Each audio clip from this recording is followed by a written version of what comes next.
মাসুদ দ্রুত জনগণের হাতে ক্ষমতা ফিরিয়ে দেওয়ার দাবি ডক্টর মঈন খানের। আবেদ রাজাকে সাথে নিয়ে তিনি শ্রদ্ধা নিবেদন করেন। মঈন খান বলেন, আওয়ামী লীগ কখনো স্বাধীনতার সপক্ষের শক্তি ছিল না। 1971 সালে যান বাঁচানোর জন্য 7 কোটি বাঙালিকে পাখানাদার বাহিনীর বন্দুকের মুখে ফেলে পালিয়েছিল তাদের নেতা।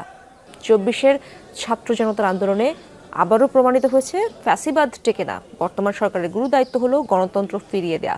বিএনপি সরকারকে সহযোগিতা করবে, বলেন সংস্কার করে যত দ্রুত সম্ভব জনগণের ক্ষমতা জনগণের হাতে ফিরিয়ে দিতে হবে। এই বাংলাদেশে আওয়ামী লীগ সরকার বিগত 15 বছর যাবৎ বাংলাদেশের মানুষের সঙ্গে তারা বেইমানি করেছে। তারা নিজেদের স্বাধীনতার শক্তি বলে দাবি করে, তারা কখনো স্বাধীনতার পক্ষে শক্তি ছিল না।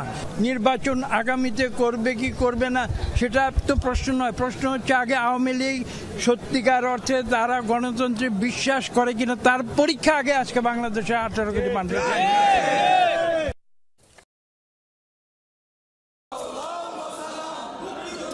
যুক্তরাজ্য বিএনপির সহসভাপতি আবেদ রাজাকে সাথে নিয়ে জিয়াউর রহমানের সমাধিতে শ্রদ্ধা জানান দলের স্থায়ী কমিটির সদস্য ডক্টর আব্দুল মঈন খান। এ সময় তিনি দাবি করেন, আওয়ামী লীগ কখনো স্বাধীনতার সপক্ষের শক্তি ছিল না। দলটি যতবার ক্ষমতায় এসেছে ততবারই মানুষের ওপর জুলুম অত্যাচার করেছে।